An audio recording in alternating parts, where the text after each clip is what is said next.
인사드리겠습니다. 반갑습니다. 네. 좀 많이 시원해졌죠, 요새. 시원해진 게 좋은 게 아니죠. 시험이 다가와 있다는 정보입니다.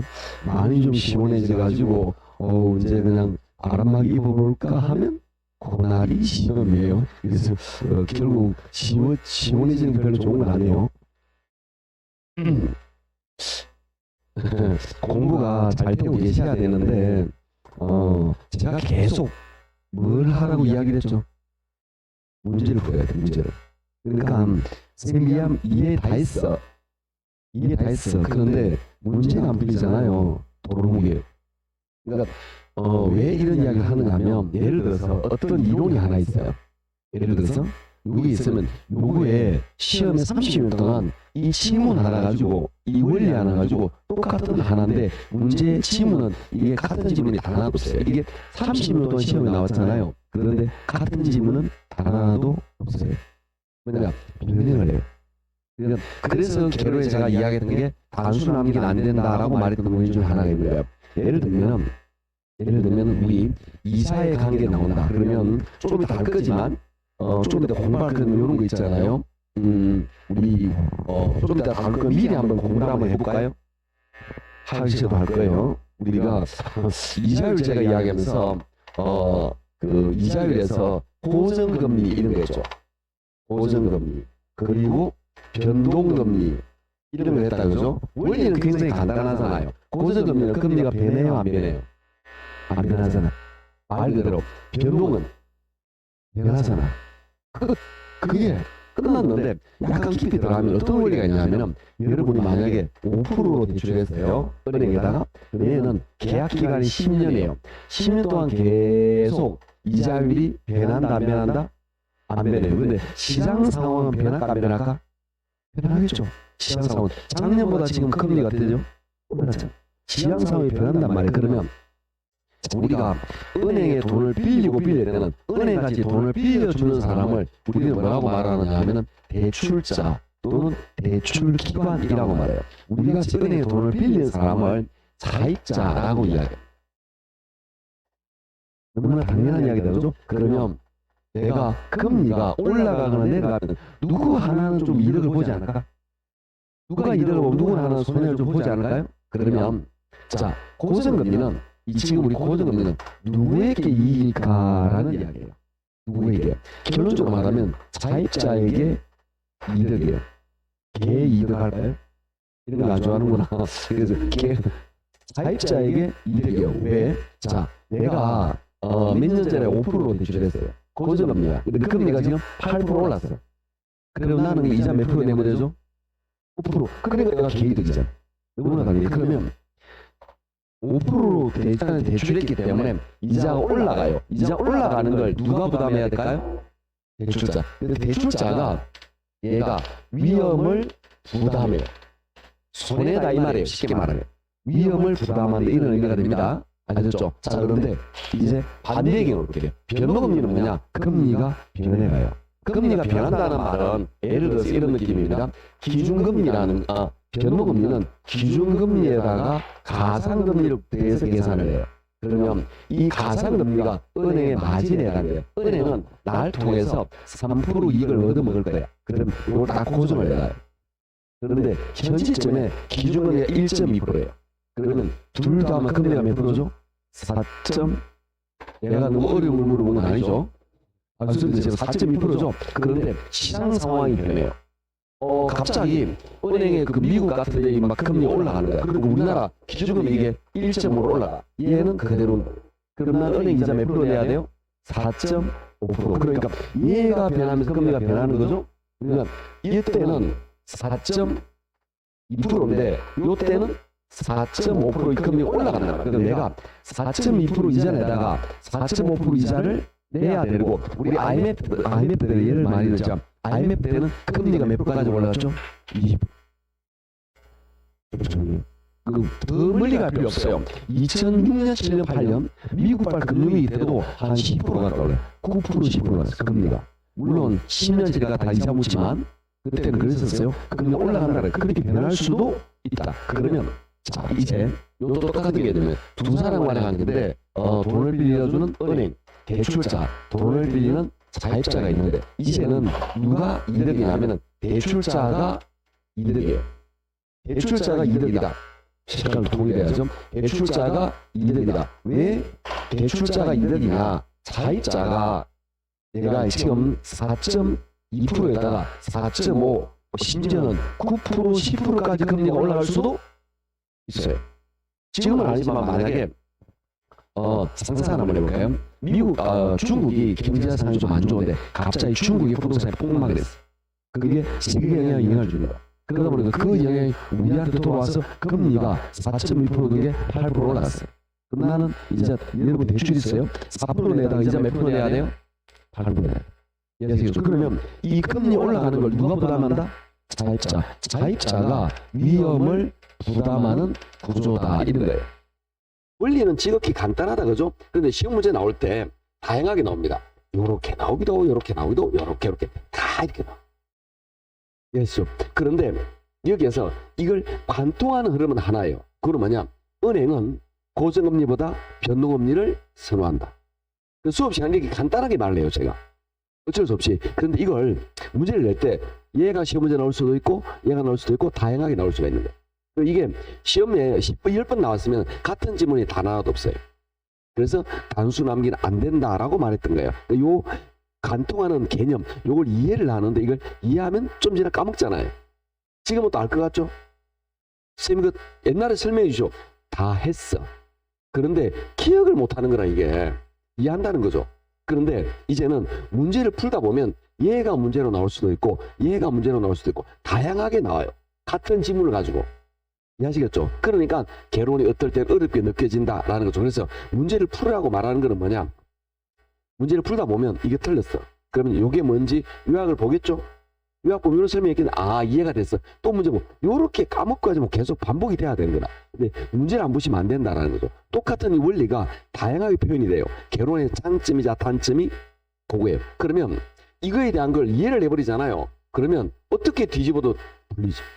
그런데 적절하게 이해를 못하고 단순하게 암기. 그래서 제가 시험에 많이 나온 질문 이렇게 이야기를 했습니다. 어떻게 이야기를 했느냐 하면 금리가 시장금리 올라갈 때도 있고 내려갈 때도 있다.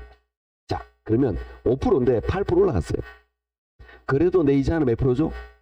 5% 그대로 줘. 그럼 나는 손해볼게? 없으니까 계속 가겠죠. 은행은 어떻게 된가? 손해부담, 위험부담. 그래서 이거는 은행의 수익성이 열망해. 이대로 계속 가면 은행 문 닫아야 돼. 아시겠죠? 은행은 수익이 줄어든다는 거죠. 자 이제 반대로 볼게요. 금리가 내려옵니다. 나는 5% 내 대출 이자인데 지금 대출하면 이자가 몇 프로예요? 3%예요. 은행은 나를 통해서 이익을 보겠죠. 그럼 이익을 보겠다고 좋아하느냐? 자 주도권이 나한테 있어요. 여러분이 생각해 봅시다. 금리가 5% 고정금리에 난 5% 내는데 지금 금리가 3%야. 가만히 있어요.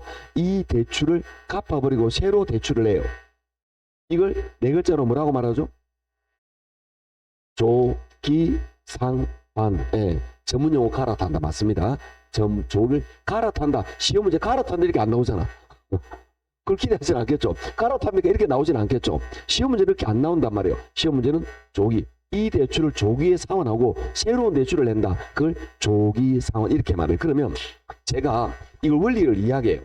그런데 시험에 가장 많이 나온 지문은 요거예요. 시장금리 하락하면 뭐죠? 조기상. 그래서 수업시에 이렇게 외우라 그러죠. 시장금리 내려오면 조기사라고. 다른 거 기억 안 나. 조기만 기억나 또.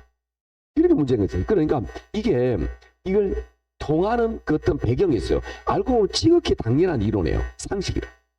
그 상식은 대부분 나만의 상식이 아니고 보편 상식이면 되는 겁니다. 그렇게 이걸 개념을 이해하고 받아들이고 나서 이 관계되는 문제를 풀어야 돼. 그래야 요게 내 걸로 정립이 되는데 끄떡끄떡 그리고 집에서 문제를 안 푼 거다. 그러면 이게 내 걸로 안 돼요. 그러니까 지금도 선생 설명에 의존하면 안 됩니다. 이제 서서히 자기 걸로 가야 되는데 아직도 보면 이렇게 좋은 강의 막 찾고 있어요. 비슷비슷해요.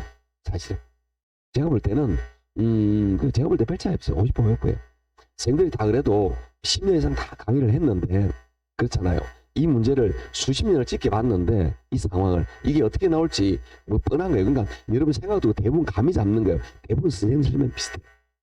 특별한 비법 없어요. 결론은 뭐냐? 요 이해하고 요거에 대한 문제를 자꾸 풀다 보면 요 개념이 와닿는 거예요. 그런데 결론은 단점이 이게 빨리 사라져요. 여러분이 오늘 공부하고 집에 와서 문제를 안 풀잖아요. 그러면 이게 여러분께 빨리 안 돼요. 그리고 일주일이다 보면 또 새로워. 저게 있었나? 다른 것도 기억 안 나. 일주일 지나면 다른 거 기억 안 나. 조기만 기억 나. 기억 안 나. 왜? 이걸 강조했으니까. 왜 이걸 강조하죠? 나는 시험에 제일 많이 나왔습니다. 요 중에 시장금리 하락하면 조기 사원 이게 시험에 가장 많이 나온 지문이거든요. 그러면 내 입장에서는 가장 간편하게 풀 수 있는 게 요거니까 요걸 강조하겠죠. 그렇게 해서 수업이 되다 보니까 다른 거 기억 안 나고 또 한 달 지나면 뭐 조기였자고만 기억나고 끝나는 거지. 그렇게 되니까 문제가 해결이 안 되는 거죠. 그럼 시험장에서 딱 보면 그때는 분명히 알았지만 지금 예를 들어서 일주일이나 보름 있다 문제 보면 분명히 보긴 봤는데 기억이 잘 안 나. 아스라맞아. 그러면 요거 아니면 요거 아니면 요거네. 끝났어요. 답이 없는 거예요. 그러면 안 되는 거예요. 명확하게 요거다라고 확인하지 못하면 개론은 문제를 못 풀어요. 그러니까 전체적인 이론을 이해할 때는 도움이 되지만 문제 풀 때는 어스름하게는 절대 도움이 안 돼요. 그죠? 그래서 제가 문제를 풀으라라고 하는데 저는 열심히 잘 풀고 있는 줄 알았어요. 깜짝 놀랐어요. 이런 사람은 이렇게 안 풀 줄이야. 기출문제 안 풀면 안 되고 초부터 그렇게 이야기했잖아요. 그래서 기출문제 중에서 제가 어려운 걸 같이 했잖아요. 어려운 거 이건 안 해도 된다는 의미예요. 사실은 어려운 걸 제가 풀었던 문제는 하지 말라는 뜻이다. 사실은 왜? 그거는 시험이 잘 안 나오거든. 근데 여러분이 해야 되는 문제는 있었는데 그걸 안 해요. 다시 말하지만 우리 시험은 그래요. 여러분이 이제 앞으로 수업하고 좀 이야기를 한번 하고 진도를 나갈게요. 우리 지금 7, 8월에 문제를 풀고 있잖아요. 9월, 10월에도 문제를 풀어요. 그런데 제가 그 첫날부터 이야기했어요. 첫날부터 이야기된 게 뭐냐면은 난이도가 상, 중, 하가 있어요. 그러면 저는 어디에 집중을 하느냐 하면은 상은 어차피 안 돼. 이거는 하는 어차피 가만 납도도 해요. 이거는 처음은 모르지만 상식이 돼요. 그래서 제가 가장 중요한 부분은 요 놈이에요. 이게 비율이 요게 30%, 요게 40%, 요게 30% 이렇게 나왔다. 또는 반대의 경우도 있습니다. 요게 뭐 20%, 요게 40% 이렇게 나왔다 봅시다. 그러면 얘를 보기에도 우리 점수는 몇 점이 나와야 돼요? 80이 나와야 되는데 요거는 기본적으로 가짜에서 있는 거예요, 여러분이. 그래서 요에다가 지금 딱 모여서 보면 40점이 나와요. 공부 안 하고 책가방만 들고 다니면 40점이 나오는 거야. 40점 나오고 예를 들어서 점수가 모의고사 나와서 40에 45 나오잖아요. 이거는 공부 안 한 거예요. 책가방만 들고 왔다 갔다 한 거예요. 공부라는 거는 요걸 해야 되는 거야. 요게 정확하게 암기가 돼야 돼. 이게 되면 R이 3, 4 하던 게 요게 서서히 해결돼요. 그러면 내 점수가 점점 올라가. 그러면 안정적인 70이나 80이나 그거는 요게 만들어요. 여러분이. 그걸 만들어야 되는데 그럼 이게 뭐냐? 수업 시간에 강조했던 거라든지 아니면 기출 문제집에서 제가 풀었던 거 말고 제가 풀었던 건 요거예요. 제가 풀었던 거 말고 풀어도 됩니다 그랬잖아. 여러분 집에서 안 푼 거 그게 요거예요. 사실은. 이런 것들 중에 물론 여러분 마음은 압니다. 지문 하나 거슬리게 만들어요. 그렇지만 대부분 90% 지문은 대부분 이해가 돼. 풀면 배워서 그날 풀면. 그런데 그냥 몇 달 냅도 안 되고 그날 풀면 대부분 이해가 됩니다. 한두 개 헷갈린 건 있어요. 그럼 버려도 되는 거예요. 사실은. 중요 지문이 하니까 이렇게 공부를 해야 되는데 이 공부를 지금 안 하고 있는 거야. 그러면 위험해요. 그래서 앞으로 우리 수업은 요때도 마찬가지인데 요 비중을 여러분에게 자꾸 말해요. 그래서 나중에 제가 9월 10월 되면은 동행 모의고사를 하잖아요. 그럼 문제를 풀면 요 비중이 저는 한 60에서 70%예요. 요 비중. 요거는 하나도 없어. 그게 안 내. 요게 7, 80%예요. 60, 70%예요. 왜? 요게 좌우할 거예요. 그래서 제가 내는 문제를 처음에는 많이 어렵다 그래요. 왜? 보자 정답이 없어요. 예를 들어서 개론에 좋은 점 있잖아요. 문제 한 줄, 지문 1, 2, 3, 4, 5 이렇게 네 줄에서 끝나는 문제가 있어요. 제가 내는 문제는 결단고 이런 거 없어요. 이거 중에 하나인데 둘 중 하나인데 이렇게 고민되게 만들 거야. 왜? 그게 돼야 점수가 나오니까.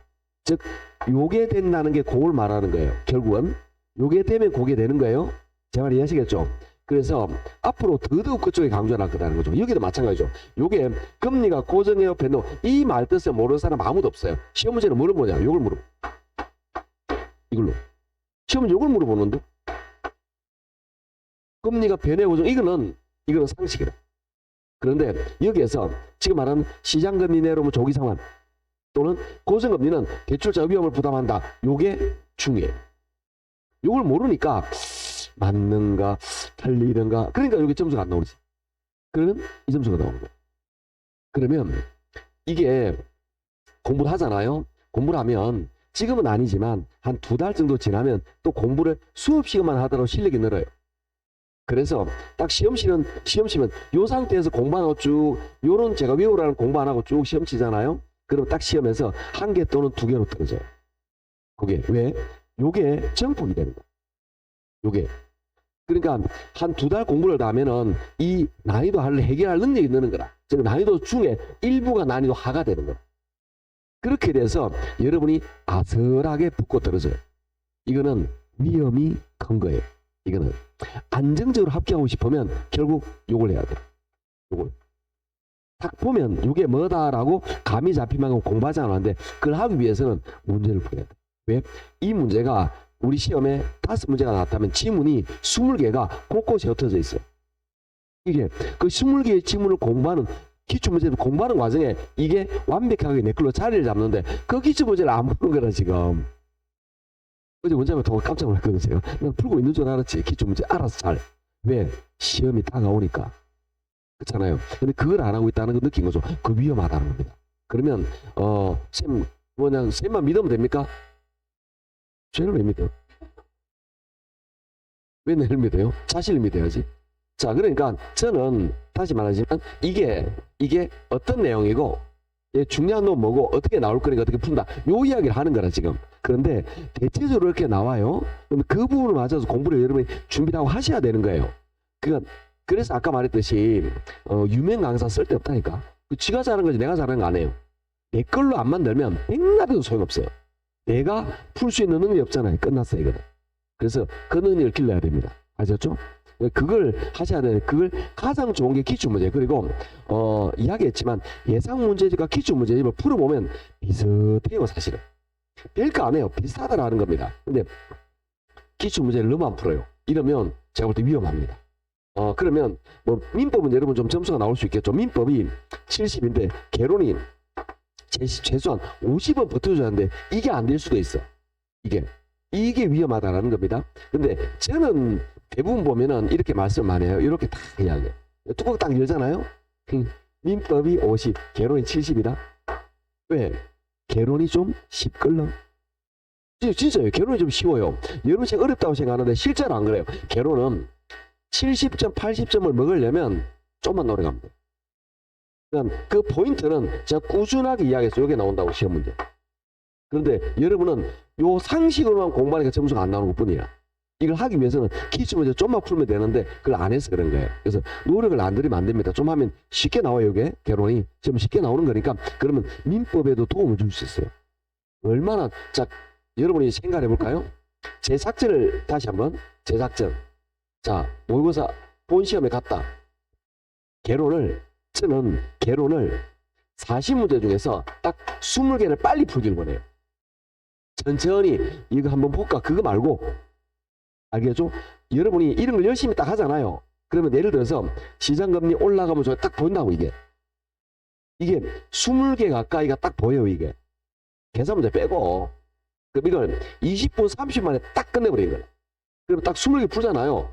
어깨가 쭉 올라가요. 자기는 아는 거라. 왜? 개론에서 20분 정도 30분 시간을 써가지고 딱 20개를 내가 확실하게 했거든. 그렇잖아요. 그러고 나서는 바로 민법으로 넘어가는 거라. 왜? 이미 나는 50점에서 확보가 된 거라. 시간 20분만 해서 민법 천천히 푸는 거죠. 60분 동안. 민법 50점 50분 만들면 돼. 그리고 다시 개론 돌아오는 거라. 왜? 내가 할 만한 것 중에 시간을 빼놓은 게 있거든. 아리까리한 것들 그거 딱 보니까 느긋하게 되는 거야. 그러니까 이러면 우리 전문용어로 하는 이겨놓고 싸우는 거야. 시간에도 안 쫓겨. 내가 여유로워. 그런데 요걸 기본적으로 못 하잖아요. 민법 넘어가도 손발이 벌벌 떨립니다. 안 그렇죠? 내가 개론을 푸는데 40문제 중에서 절반을 푸는데 시간 한 50분 썼어. 이미 나는 느낌이 있는 거야. 야, 망했구나. 왜? 시간 다 썼거든? 민법 푸는데 손발이 벌벌 떨려요. 민법도 안 풀려. 그러니까 이걸 잘하려면 일단 개론해서 그럼 이제 민법을 먼저 풀면 되지 않습니까? 알아서 하세요. 그런데 제가 볼 때는 잘못된 방법이에요. 왜냐하면 민법은 시간이 많이 걸려요. 개론은 시간이 짧게 걸려요. 그래서 제작전은 여러분이 시험장에서 계산하지 말고 이론 문제 20개를 빨리 푸는 거라. 이거 볼까? 그거 말고 보면 정답으로 20개를 빨리 찾는 거야. 그게 되려면 요런 기본이 딱 되면 돼요. 그럼 20개나 22개를 빨리 찾아. 그러면 딱 보는 순간 50몇 점 나오잖아. 찍어도 합격이잖아, 이제. 나머지 1번만 써도 합격이잖아, 이제. 20개 풀었는데, 50점 확보됐는데, 남은 20개 가지고 1번만 써도 67점 나오겠네? 그렇지 않을까요? 자기가 알고 있는데, 그걸. 거기다가 시간은 70분 남았네? 그렇게 돼야 되겠죠. 그게. 그런데 민법만 잘한다고 될까요? 안 돼요, 이게. 민법도 만만찮아. 민법이 옛날에는 80점 고득점이 가능해요. 이제 민법 80점 학원에 한 명 있을까 말까요? 안 됩니다. 60점대는 나와요. 왜냐면 판례가 나오거든. 그런데 사례를 나오면 못 풀어요, 여러분. 사례, 갑, 을, 병, 가만히, 화살표 이거 따져야 된다고. 이거 1번만 2번만 풀겠냐고 이거. 이것도 보면 답이 둘 중 하나예요. 그죠? 그리고 이 문제 단점 알고 있잖아요. 문제를 보고 보기 1번, 2번 읽으면 문제가 뭔지 기억이 안 나. 또 읽고 있잖아, 문제를. 계속 문제만 읽고 있다, 이거? 하면 안 돼요, 이런 거. 제가 볼 때 이런 거 시간 다 버려야 돼. 절대 안 되는 거예요. 이거 버리고 판례 기술가에서 60점을 아주 간략하게 얻어야 돼. 그 다음에 뒤에 민사특별법 좀 해결. 이렇게 해서 해결해야지. 이거 갑을병 이건 최후의 수단. 이거하고 개론의 계산은 최후의 수단. 해도 안 될 때 이거 믿고 시험장 갔다가 큰일 납니다. 시간 다 잡아먹어요, 이거. 그러니까 판례 같은 것들은 그래도 우리가 공부를 하면 빨리빨리 풀어요. 이거 빨리빨리 안 풀어져. 계산도 마찬가지고 버리고. 그러니까 시험장에서 민법과 개론 왔다 갔다 해야 된다니까. 여러분이 문제가 어떻게 나올지 누가 알아요? 그러려면 적절하게 기초가 잡혀 있어야 됩니다. 오늘 좀 서론이 길었는데 공부를 너무 안 해요. 이러면 안 됩니다. 제가 보니 진짜 심각해요.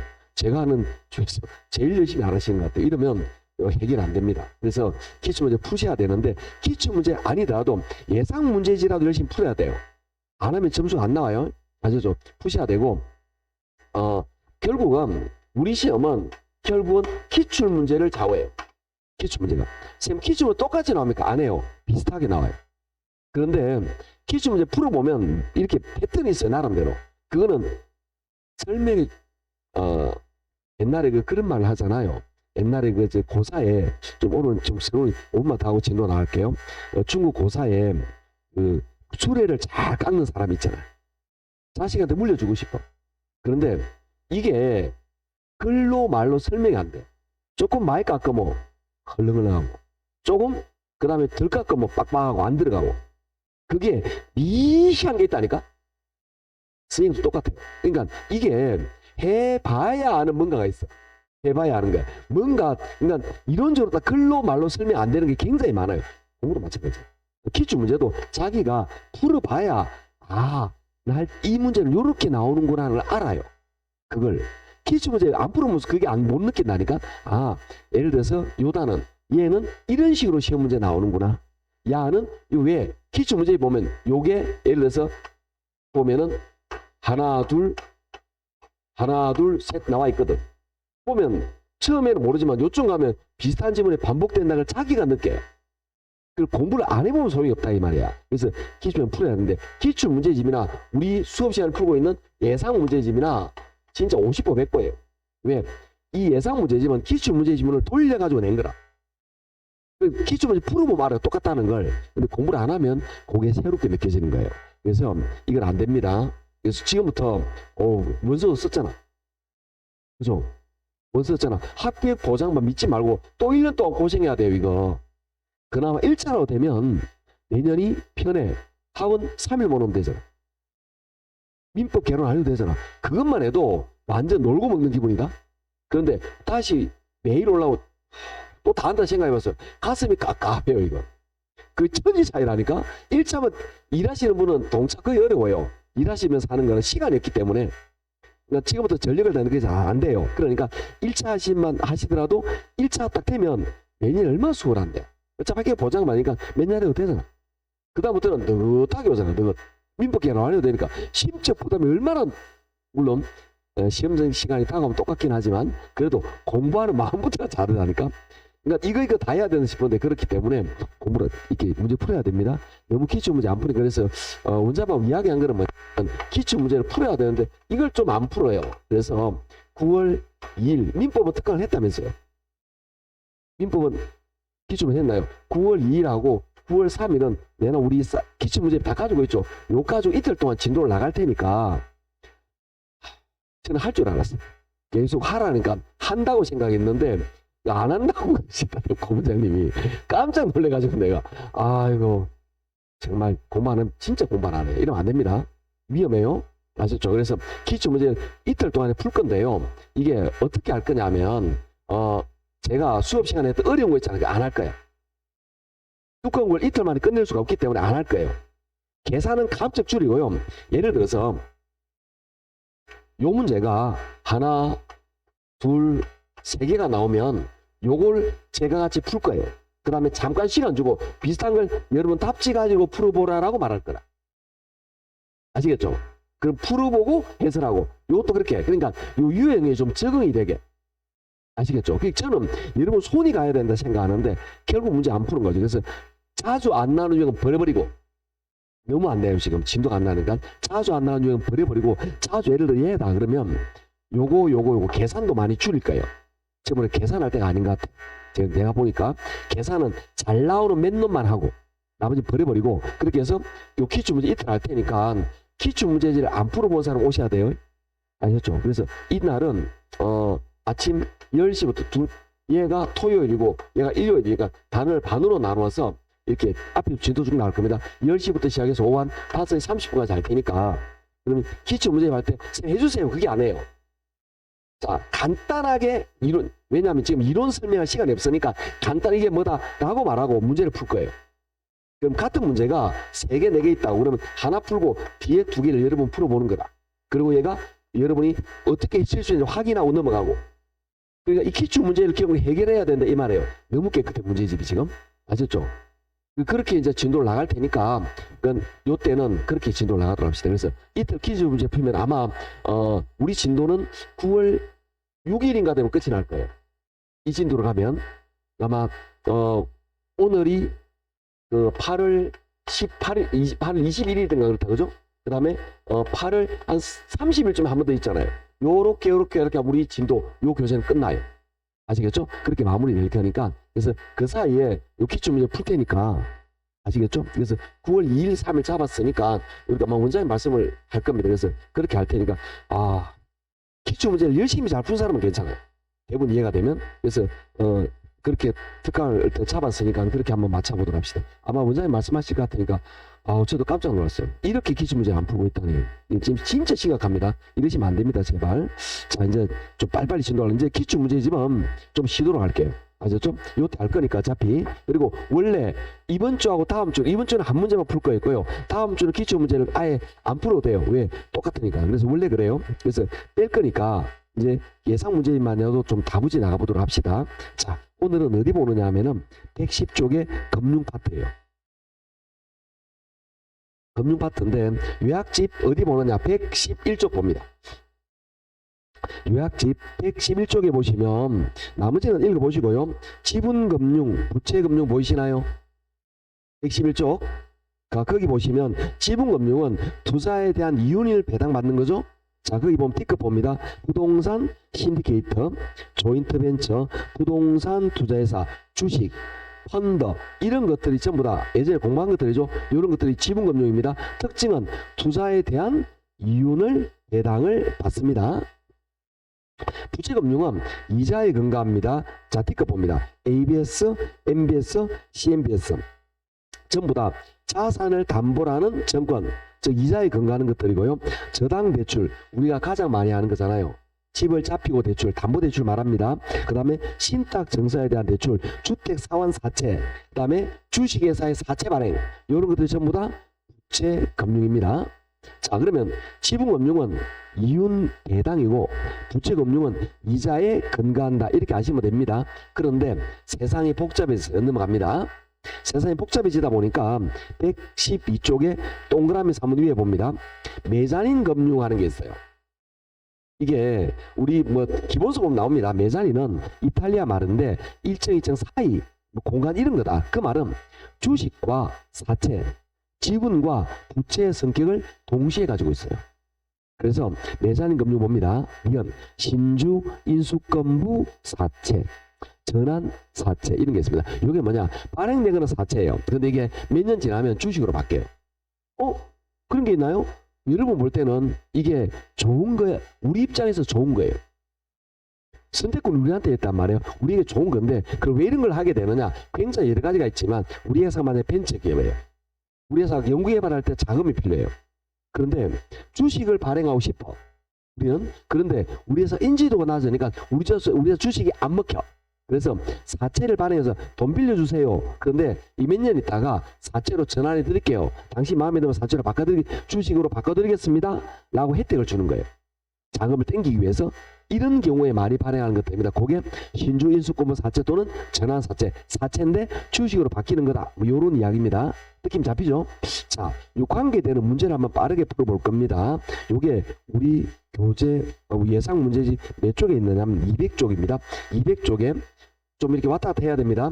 200쪽, 201, 202 이렇게 세 바닥에 걸쳐서 지분금융, 부채금융이 나와요.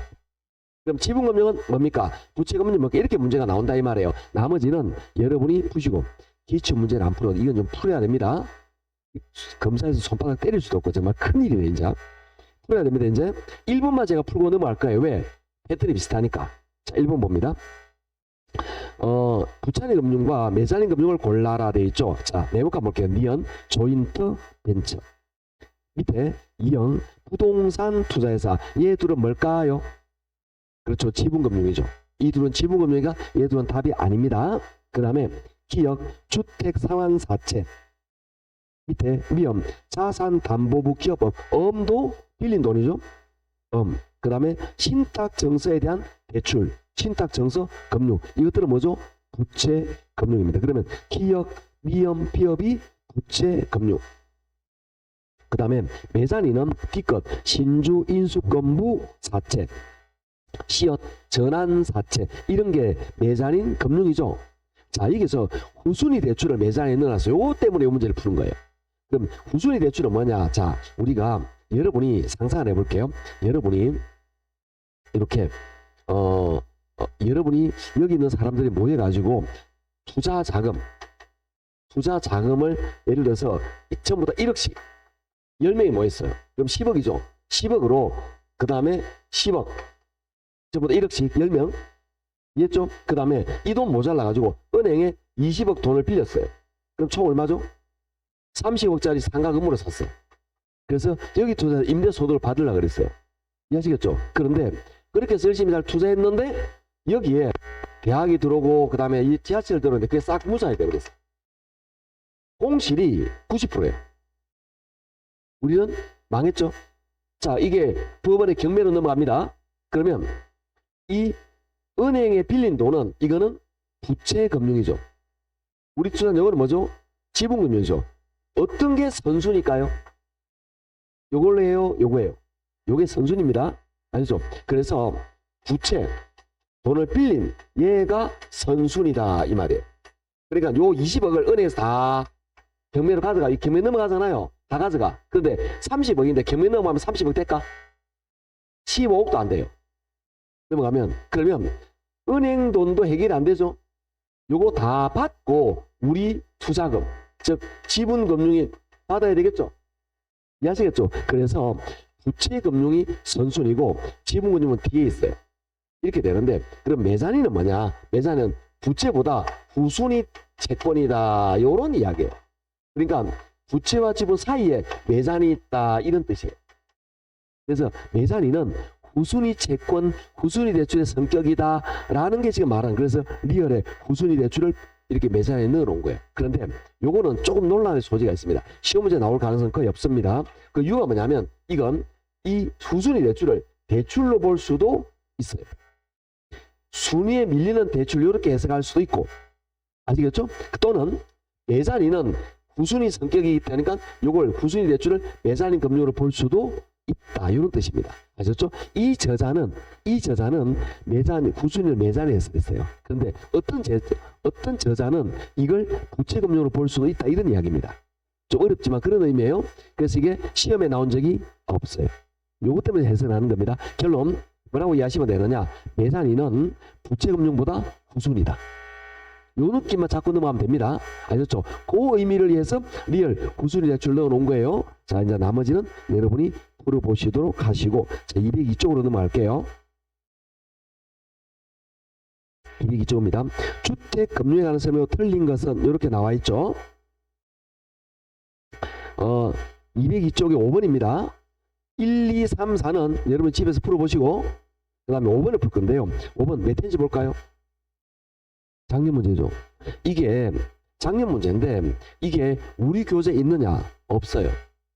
개로는 가끔 교재 없는 상식적인 문제가 나옵니다. 이게 상식적인 문제예요. 정답이 1번인데 1번 볼게요. 정부는 주택 소비금융 확대, 금리 인하, 대출 규제 완화로 주택 가격 급격한 상승에 자 볼게요. 지금 나오는 질문들. 주택 소비금융 확대. 정부가 대출을 많이 해줍니다. 그 다음에 금리 인하, 그 다음에 대출 규제 완화, 전부 다 부동산이 활성화 되겠죠. 그러면 부동산이 잘 되고 있어, 가격 올라가, 이런 걸 말라 하겠냐고. 그죠? 현재 뭐 특히 부동산, 특히 주택 가격은 너무 올라도 문제고 너무 떨어져도 문제예요. 주택 가격은 너무 올라가면 집 사기 어렵고 너무 떨어지면 이게 깡통전세가 나와요. 둘 다 문제예요. 근데 진짜 문제는 오르는 것보다 대부분 집값이 떨어졌을 때 금융위기가 나타나요. 미국 같은 경우도 마찬가지고 금융위기가 나타난 대부분 집값이 많이 떨어질 때 부동산, 일본이나 미국이나 다 그랬었어요. 그러니까 너무 많이 떨어지면 경제 영향이 커요. 정부가 주택값이 너무 떨어지면 이걸 활성화하기 위해서 대출도 많이 해주고 금리도 깎아주고 해서 이 자금을 돌린다. 그러면 1번 소비금융 확대, 금리나 대출 규제 완화는 주택 가격의 급격한 하락에 대비하는 거죠. 이건 교재에서 읽고 외우고 그런 거 아니란 말이에요. 상식으로 때려야 돼요. 상식으로. 아시겠죠? 그래서 정답이 1번입니다. 개로는 이런 것들이 한두 개 나와요. 상식제 문제. 어디서 나올지 아무도 몰라. 그런데 공부를 하다 보면 보편 상식이 생깁니다. 거기에서 낮춰서 문제를 푸시면 됩니다. 나머지 볼게요. 2번 주택 소비금융을 확대하면 집 사기가 수월해지겠죠? 2번 3번 대출을 확대하면 부동산 거래 활발해지겠죠? 자, 여러분이 집을 팔라 그러잖아요. 살 사람이 돈이 없어. 그러면 대출을 받아 사야 되지 않을까? 대출이 안 되면 살 수 있냐고.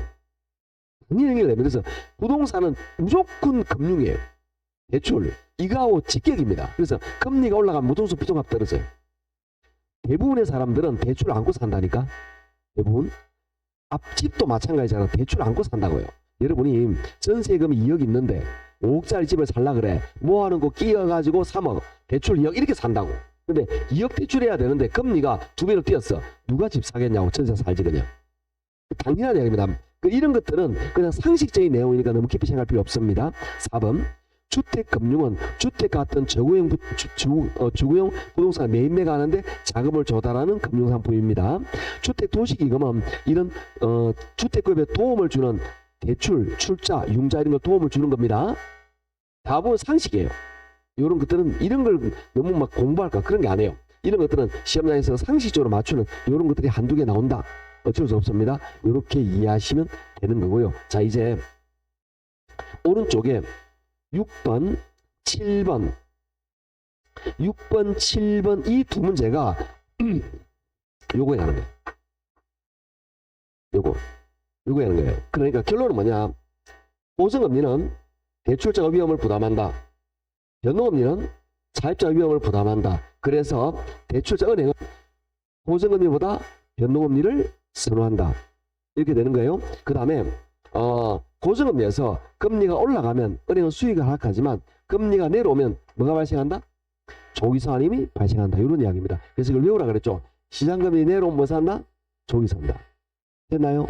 시장금리 내려오면 조기 산다. 딱 암기해 놓고 하시고요. 변동금리는 기준금리 가상금리에서 가상금리 은행의 마진이에요. 은행은 고정이에요. 이 고정한 상태에서 몇 개월에 한 번씩 요게 변해요. 이게 기준금리가 몇 개월에 한 번씩 변하는 겁니다. 잘 모르겠으면 매스컴에서 기준금리 미국이 올린다 그런 말을 많이 해요. 매스컴에서 그것들이 미국의 기준금리 올라가면 우리 기준금리 올라가게 될 거예요. 기준금리는 몇 개월마다 한 번씩 변한다. 이렇게 이해하시면 됩니다. 자, 이제 7번 보도록 합시다. 7번 옳은 것을 골라라. 가로 안에 이거 무시해도 됩니다. 1번 시장 이자율이 대출금리보다 높아지면 자 볼게요. 시장금리가 높아지면 뭐가 발생하죠?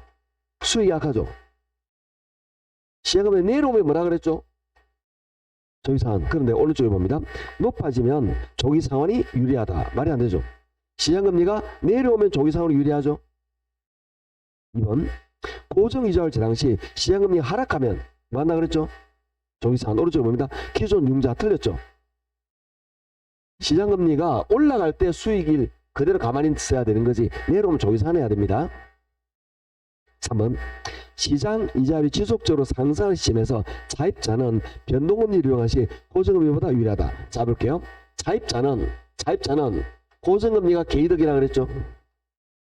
금리가 올라가는 시점에서는 이미 낮게 대출을 했잖아. 올라가도 내가 그대로 대출 한 5% 그대로 내면 되니까 요게 이득이다 이 말이에요. 그래서 차입자는 고정금리가 더 유리하다. 차입자는 고정금리가 개이득이다. 이거 말하는 거예요. 4번 대출금리가 고정금리일 때 대출시점의 예상 인플레보다 실제 인플레가 높아지면 금리가 올라가는 거예요. 아시죠? 그러면 금융기관 이득이다. 자, 변동금리인데 금융기관은 왜 이득이? 금융기관 이득이 아니고 차입자가 이득이죠. 금융기관은 고정금리일 때 고정금리는 대출자가 위험을 부담하니까 대출자가 손해입니다. 이해하시겠죠? 자, 그 다음에 5번 변동이자율 제당시 기준금리는 시장 상황에 따라 변동하나 가상금리는 약정되면 고정된다. 이해하시겠죠? 그게 요걸 말하는 거예요.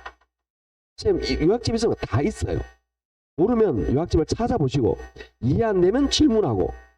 자, 지금 공부를 그렇게 합니다. 문제를 풀다가 막히면 요약집 보고 요약집에서 이해가 안 되면 질문하고 그게 반복하셔야 됩니다. 자, 제가 7번을 풀었잖아요. 그럼 집에서 뭘 할까요? 6번 풀어야죠. 6번을 왜? 비슷하니까. 자, 넘어갑니다. 204쪽에 볼게요. 204쪽에 보시면 보기에 제시된 주택대출 상환방법 중 대출기관 측에서 부담해야 될 금리 위험 등을 감안할 때 가장 선호하는 기한이 큰 것부터 이거는 대출기관 은행이 위험 관점에서 선호하는 거. 자 볼게요. 여기 봅시다. 얘 둘 봅시다. 은행은 고정금리를 선호해요? 변동금리를 선호해요? 요게 선호죠. 그럼 변동금리가 밑에 봅니다. 기억 이연이죠. 이해하시겠죠? 그런데 변동금리인데 금리 변경이 5년이야. 이건 고정금리나 매한가지죠. 그러면 금리 변동이 빨리 될수록 빨리 넘길 수 있네. 그래서 대출자는 금리 변동이 짧을수록 좋아합니다. 빨리빨리 넘길 수 있으니까 그럼 기억 연수 짧은 게 뭐죠? 기억. 그 다음에 미연. 기억 미연 이렇게 되겠죠? 그 다음에 고정금리 중에서도 은행은 원금균 등이 안전합니다. 나중에 좀 이따 배울 겁니다. 원금균 등이 빌려준 돈을 빨리 회수하죠. 원금 회수 측에서 안전합니다. 왜? 빨리 회수하니까. 그래서 안전하다. 그래서 1번 기역미연 뒷걸리열 요렇게 될 겁니다. 요렇게 비슷하게 시험 문제 나온 적도 있습니다. 그 다음에 9번은 여러분이 풀어보시면 됩니다. 자, 이제 10번하고 11번을 풀 거예요. 선생님 계산 문제 안 이건 해야 돼요. 이건 해야 됩니다. 자, 지금 205쪽에 10번 같은 계산 문제를 풀 건데 이거는 시험에 너무너무 잘 나옵니다. 그래서 지금 제가 5, 6월 달에는 이게 왜 그런지 설명을 드렸어요. 여러분 물론 기억 다 잊어먹었지만 그렇지만 이제는 그거 잊어버리고 외워보세요. 제가 하는 이 패턴대로 교재에 있는 풀이 방법대로 헷갈려서 안 돼요. 그렇게 하면 안 됩니다. 제가 하는 형태 이대로 익혀서 푸시면 됩니다. 자, 우리는 주택 있잖아요. 주택은 LTV하고 DTI를 적용합니다. 이때 DTI는 어떻게 하느냐? 곱하고 따라합니다. 곱하고 나눈다. 묻지도 따지지도 말고 다시 곱하고 나눈다. 그렇게 하면 됩니다. 그런데 상가 물건이 있어요. 상가도 LTV는 똑같아요. 근데 얘는 DCR. DCR이 뭐냐? D는 부채를 뜻하는 대태요. C는 커버리지. 우리 그러잖아. 내가 커버해 줄게. 그죠? 커버리지. 감당하는, 내가 감당해 줄게. 그래서 부채를 감당하는 레이시오 비율이에요. 부채 감당 비율. 부채 감당률입니다. 우리 저번 주에 배웠어요. 까먹었지만 이럴 수가 없는데 부채 감당률은 부채 서비스에 대한 순영업 소득. 부채는 순영업이 감당한다. 그거 말하는 겁니다. 자, 이 부채 감당률을 적용하는데 얘는 어떻게 하느냐? 얘는 따라합니다. 나누고 나눈다. 다시 나누고 나눈다.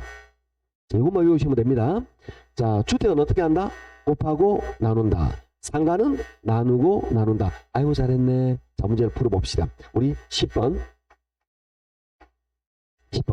4천만 원의 기존 주택담보대출이 있는 합은 A은행에 추가로 대출을 받으러 갑니다. 네모 하나를 볼게요. 담보평가액은 4억입니다. 자, 먼저 LTV를 적용할 텐데 LTV는 4억 곱하기 여기에다 LTV 적용합니다. 네모 한번 볼게요. 밑에 LTV가 70%죠? 0.7. 제가 친절하게 적어 드릴게요. 0.7 이게 뭐냐? LTV다 이런 이야기죠. 잘 안 나오네. 여기 제일 잘 나오네. 0.7이 LTV입니다.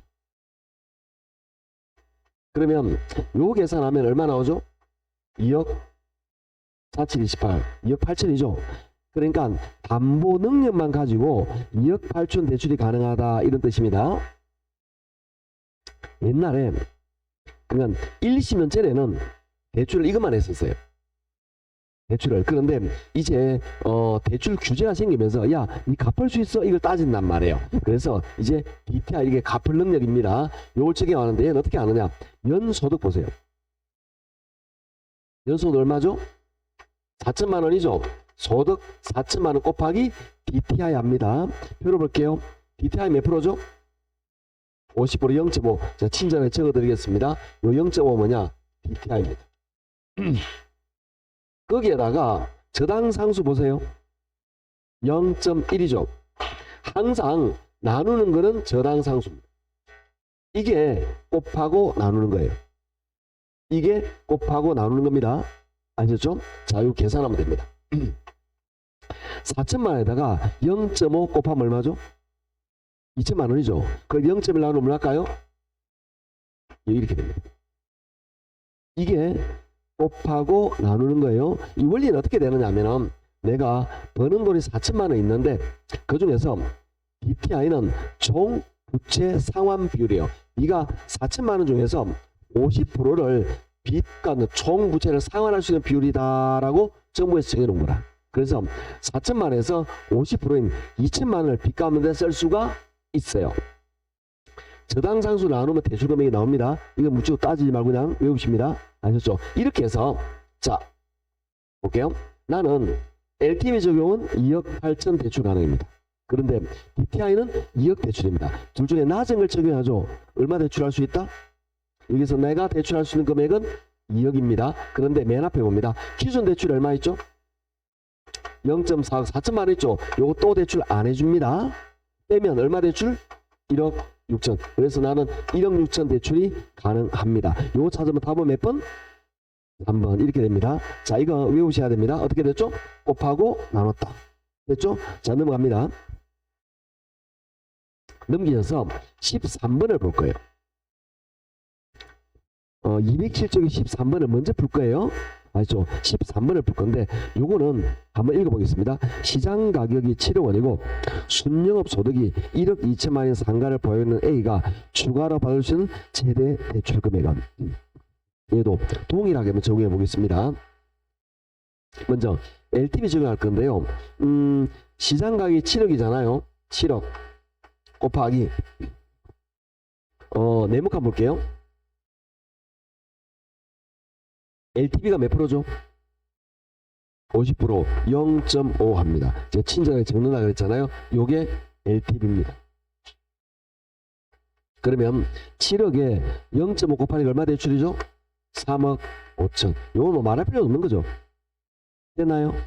자, 이제 상가를 적용할 건데요. 상가는 DCR입니다. 얘는 나누고 나눈다 그랬잖아요. 자, 항상 다 소득 가지고 계산하는 겁니다. 그러면 네모칸 안에 위에 순영업 소득 얼마죠? 1억 2천. 요거 나누기 부채 감당률 보세요. 네모칸에 얼마죠?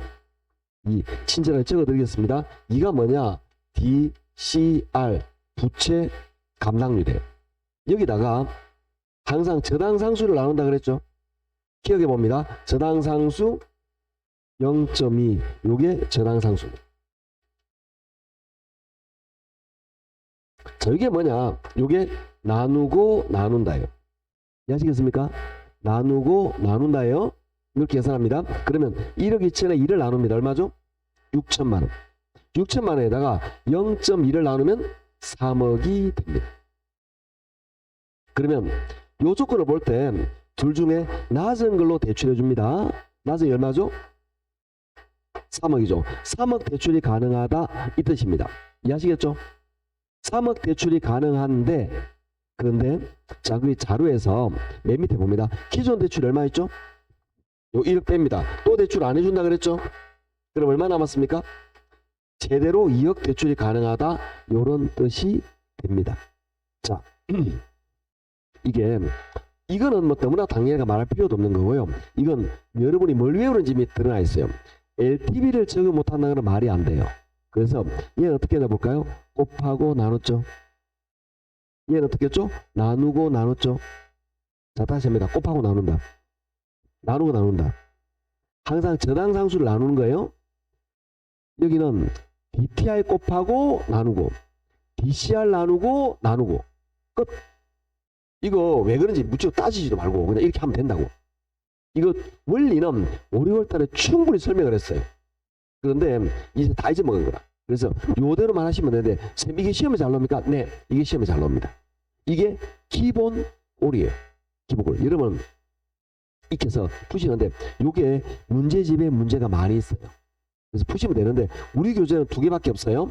왜? 우리 교재는 좀 특이한 걸 많이 집어놨어요. 자, 이제 특이한 걸 다루도록 하겠습니다. 자, 그럼 쌤 중요한 거는 시험은 뭐가 나와요? 얘가 시험에 잘 나와요. 얘 위주로 공부하시면 되는 거고 지금부터 할 11번이나 12번은 시험에 잘 안 나와요. 아시겠죠? 왼쪽에 11번, 12번을 풀 건데 요거는 거의 모르셔도 되는 겁니다. 자, 먼저 11번 볼게요. 서울에 거주하는 A가 시중으로 다주택담보대출을 받으려고 합니다. 담보인정비율 60%, DTI 40%, 11번입니다. 담보평가액 5억입니다. 자, 그럼 먼저 LTV 적용할 겁니다. 담보평가액 5억 곱하기 LTV 볼까요? 60% 0.6. 자, 또 친절하게 제가 적겠습니다. 60%가 LTV라는 걸. 5억에 60% 계산하니까 얼마죠? 3억 이렇게 나옵니다. 됐죠? 자, 그 다음에 DTI를 적용할 겁니다. 이제는 소득을 볼까요? A의 연간 소득이 6천만 원입니다. 그럼 6천만 원 곱하기 DTI 하겠죠? DTI가 40% 0.4 친절하게 적어드릴게요. 0.4 이게 뭐냐? DTI입니다. 여기다가 저당상수 볼게요. 0.12 이거 나누면 대출 가능 금액이 나오겠죠? 자, 볼게요. 요렇게 하면 요거하고 어때요? 똑같죠? 그죠? 똑같는데 자, 여기서 지금부터 이제 차이점을 이야기할 거예요. 차이점 뭐냐? 여기서 내가 대출할 수 있는 게 2억인데 기존 대출금 요거는 기존 대출금이에요. 있을 때 이겼습니다. 그런데 지금 뭐라고 되어 있느냐? 자료 보시면 맨 마지막입니다. 연간 1200만 원의 이자를 상환하고 있다. 빌린 게 1200이에요. 갚아 나가는 게 1200이에요. 그렇죠. 여기는 빌린 게 4천만 원이란 말이잖아요. 이해하시겠죠? 빌린 거. 그런데 여기는 갚아 나가는 거, 갚아 나가는 게 요거라. 그 1200을 여기에서 뺍니다. 이게 차이점이에요. 다시 이게 어떤 출발점이냐면 내가 빌린 돈이면 빌린 돈에서 빼요. 내가 갚아 나가는 거면 갚아 나가는 거에서 빼요. 그러니까 내가 2억 빌릴 수 있는데 기존 대출이 4천이 있어. 빼고 대출하면 돼. 그런데 요거는 뭐냐, 내가 2,400만 원만큼 빚을 갚을 능력이 있는데 이미 1,200을 빚을 갚고 있어. 요거 빼고 갚아야 된다 이 말이지. 이해하시겠죠? 그러니까 뭐냐, 대출이면 대출에서 빼고 원리금 상환이면 원리금 상환에서 뺀다 이런 근거예요. 그럼 이게 일반적인가요? 아니야. 은행 가면 이렇게 대출 안 해. 이렇게요. 근데 가끔 얘가 시험에 나옵니다. 가끔. 그래서 좀 이렇게 다루시면 되는 건데, 자 볼게요. 2,400에다가 1,200 빼면 1,200만 나오고 0.12 하면 1억이 되겠죠. 그래서 요 둘 중에 낮은 금액 얼마가 됩니까? 1억. 그래서 얘는 1억 대출이 된다. 이렇게 찾으시면 됩니다. 그래서 11번 정답 몇 번이다? 1번. 요렇게 된 거예요. 아하, 분위기도 안 좋아졌네. 자, 다시 말하지만 요거는 몰라도 되는 거예요. 왜 푸냐고? 7, 8은 어려운 거니까. 좀 어려운 내용을 푼다 이렇게 이해하시면 됩니다. 몰라도 되는 수준입니다. 아셨죠? 그런 느낌으로 접근하시면 됩니다. 너무 깊이 생각하지 말라는 그런 이야기입니다. 자, 이렇게 다루고요. 자, 그 다음에 12번은 조금 더 복잡해요. 이것만 좀 시도를 할게요. 12번 보시면 주택 가격이 7억이고 연소득이 9천만 원, DTI 40%, DSR 40%일 때 대출금액 AB를 각각 구해라. 이런 말이죠. 자, 그럼 그대로 적용해 봅시다. LTV 먼저 적용해 봅시다. 우리 LTV 보시면 주택 가격이 7억이잖아요. 7억 곱하기 문제 볼게요. 네모칸 안에 LTV가 60%인가요? 0.6. 이게 뭐냐면 LTV입니다. 자, 계산합시다. 얼마 대출이죠? 4억. 이렇게 된 거죠. 그죠? 자, 그럼 A는 뭘 적용하느냐? DTI를 적용할 거예요. DTI 하면 이거 똑같이 하면 됩니다. 그럼 어떻게 하면 되느냐? 네모칸에 보시면 네모칸 위에네요. 위에 소득이 얼마나 9천만 원이죠? 9천만 원 곱하기 DTI 합니다. DTI. 자, 자료 DTI 40% 0.4죠? 친절히 적어드리겠습니다. 요게 DTI예요. 여기에다가 나중에 빼는 건 나중에, 그 다음에 저당상수가 얼마냐면은 0.1 이거 계산하시면 됩니다. 그런데 이때 요 빼는 걸 뭘 빼느냐, 이거 DTI일 때는 이자만 빼요. 이자만. 요것도 1200만 원이 이자입니다. 이자만 계산하는 거예요. 자, 이자 보면 니은 티컷 봅니다. 티컷에 이 연건 500만 원 이자를 상환한다. 이게다가 500만 원만 뺀다 이 말이에요. 자, 그럼 볼까요? 9천만 원에 0.4는 3,600. 500 빼면 3,100. 0.1 나누면 3억 1천. 이렇게 대출입니다. 그러면 A, DTI를 적용하면은 요 둘 중에 낮은 거 얼마죠? 3억 천. 이 경우에는 3억 천에 대출이 가능합니다. 됐죠? 자, 이제 P. P는 뭐냐? DSR을 적용합니다. DCR하고 다른 거예요. 좀 이따 먼저 말하는 DSR이라는 걸 적용하는데 얘는 구조는 똑같아요. 자, 봅시다. 9천만 원 곱하기 0.4. 0.4는 뭐냐? 얘는 DSR입니다. DSR은 뭘 빼느냐 하면은 DSR 할 때는 원금 이자를 다 빼요. 자, 니은 원금 얼마? 500. 이껏 이자 얼마? 500. 해서 얼마를 빼느냐? 1,000만 원을 빼요. 즉, 이거는 뭘 빼느냐? 원금과 이자를 다 뺐어요. 여기다가 저당상수를 나눕니다. 자, 그러면 3,600에다가 1,000만 원 빼면 2,600이죠. 그걸 0.1로 나눕니다. 그럼 얼마죠? 2억 6천. 그러면 이거하고 요거 P를 적용할 때는 낮은 금액이 2억 6천, 이때는 2억 6천이 대출이 되겠죠? 자, 차이점만 이야기하고 마치도록 할게요. 차이점은 뭐냐라는 거지. 차이점은 DTI는 이자만 뺐다 이 말이지. 근데 DSR은 원금 이자를 뺀단 말이죠. 자, 어떤 차이가 있느냐? 우리 DSR의 단어를 보면 D 부채를 뜻하는 데트예요. S는 서비스. 부채 서비스. 부채 서비스는 원리금 상환액이에요.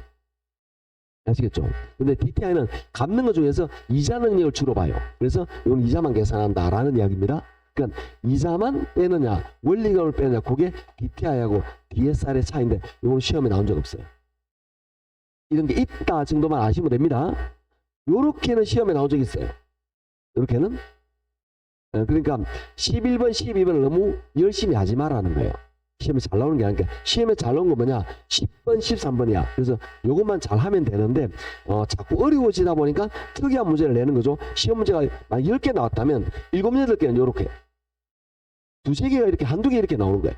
아셨죠? 그래서 자존의 형태라고 현실적이지도 않은 거예요. 그래서 그런 느낌으로 보시면 됩니다. 좀 쉬었다가 자 뒤에 파트 넘어가죠. 좀 쉬죠.